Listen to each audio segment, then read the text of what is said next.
மக்கள் வணக்கம்.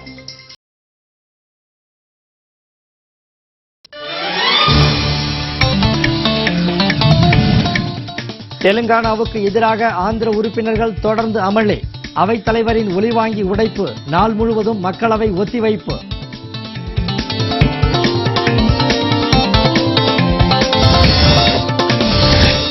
காமன்வெல்த் நலனில் அக்கறை கொண்டிருப்பதாக நடுவண் அரசு விளக்கம்.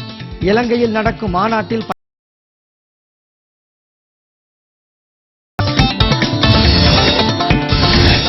பன்னாட்டு ராணுவ நிகழ்ச்சியில் பங்கேற்க இலங்கை அதிகாரிகளுக்கு அனுமதி மறுப்பு.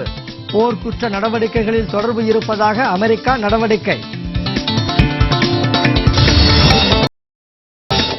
அரசு கல்லூரிகளில் அடிப்படை வசதிகள் இல்லை என மருத்துவர் ராமதாஸ் புகார்.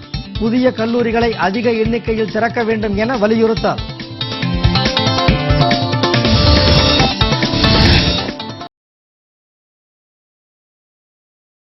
நாளாக வீழ்ச்சி. 24,000 ரூபாயை தொட்டது ஒரு பவுன் தங்கத்தின் விலை. விரிவான செய்திகள்.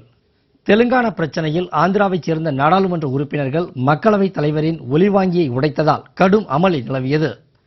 மக்களவை இன்று கூடியதும் நிலக்கரி சுரங்க ஒதுக்கீடு ஊழல் தொடர்பான கோப்புகள் மாயமான பிரச்சனையால் கடும் அமளி நிலவியது. இதையடுத்து நண்பகல் வரை அவை ஒத்திவைக்கப்பட்டது. பின்னர் அவை கூடியதும் ஆந்திராவைச் சேர்ந்த உறுப்பினர்கள் தெலுங்கானா பிரச்சனையை எழுப்பி அவைத்தலைவர் இருக்கை முன் கூடி முழக்கம் எழுப்பினர். இதனால் மீரா குமார் கடும் கோபமடைந்தார். இதையடுத்து தெலுங்கு தேசம் கட்சி உறுப்பினர்கள் 11 பேரை இடைநீக்கம் செய்யும் தீர்மானம் அரசு சார்பில் கொண்டு வரப்பட்டது.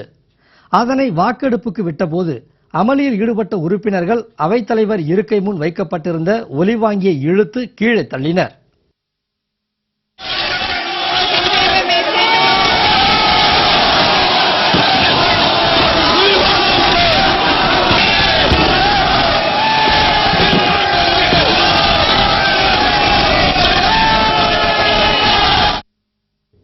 இதையடுத்து மக்களவை நாள் முழுவதும் ஒத்திவைக்கப்பட்டது. இதேபோல் மாநிலங்களவையிலும் நிலக்கரி சுரங்க ஒதுக்கீடு தொடர்பான கோப்புகள் மாயமான பிரச்சனை கடும் சர்ச்சையை ஏற்படுத்தியது.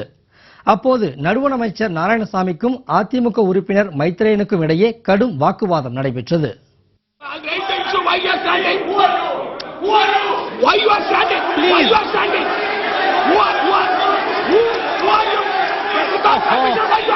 Dr. Maitryan, please.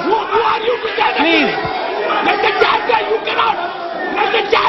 House is adjourned for 15 minutes. 15 minutes. வாக்குவாதம் கடுமையாக நடைபெற்ற போதும் பிரதமர் மன்மோகன் சிங் எதுவும் பேசாமல் அமர்ந்திருந்ததை உறுப்பினர்கள் கடுமையாக விமர்சித்தனர். இதனால் அவை சிறிது நேரம் ஒத்திவைக்கப்பட்டது. காமன்வெல்த் அமைப்பின் நலனை கருத்தில் கொண்டே கொழும்பு மாநாட்டில் இந்தியா பங்கேற்பது குறித்து முடிவெடுக்கப்படும் என நடுவண் அரசு தெரிவித்துள்ளது.